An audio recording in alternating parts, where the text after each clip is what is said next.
This is a story from ancient India about a boy who was born crooked and understood something about himself that took most people a lifetime to even approach.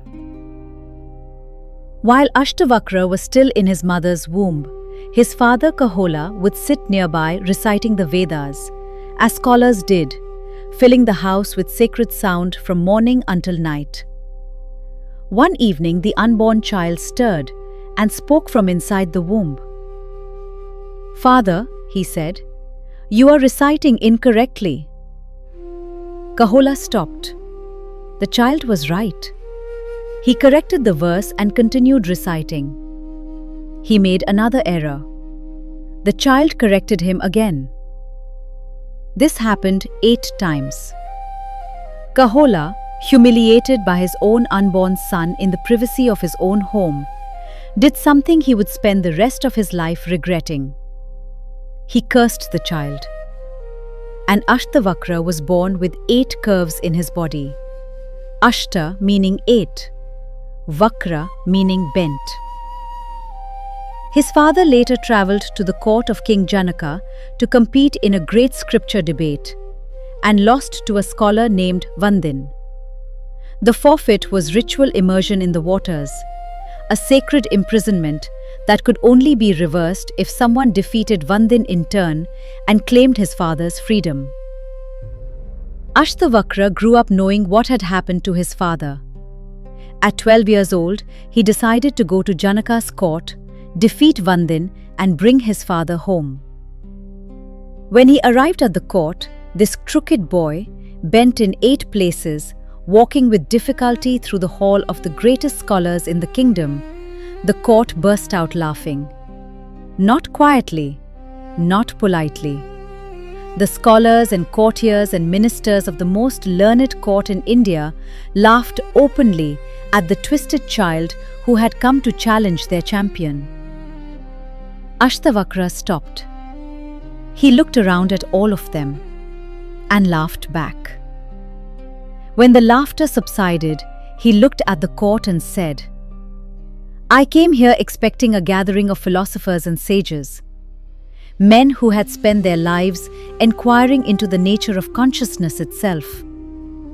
Instead, I find a court of chamars." The word landed like a stone in still water. Chamar, cobbler, was not merely an insult. It was a precise metaphysical diagnosis. A cobbler's entire world is leather. He examines it, judges it, values it, dismisses it based entirely on its quality, its surface, its condition. The leather is all he sees. He has no interest whatsoever in the one who wears it. "You have studied the Upanishads," Ashtavakra said. "You have memorized the Vedas. You know that the body is not the self, that the Atman, pure awareness, pure consciousness, wears the body the way a man wears a coat.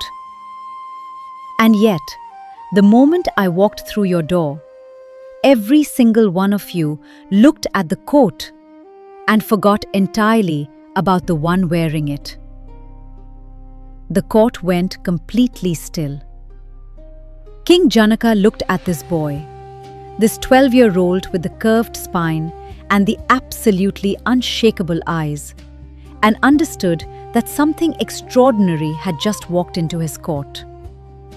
Not despite the crooked body, because of what the crooked body had taught its owner.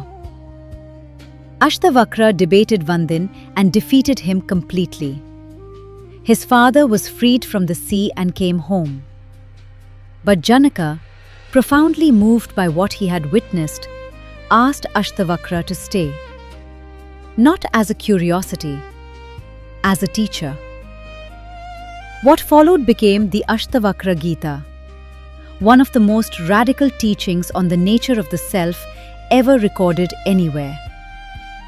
The scholars laughed because they saw a crooked body. Ashtavakra laughed because he saw exactly what they were.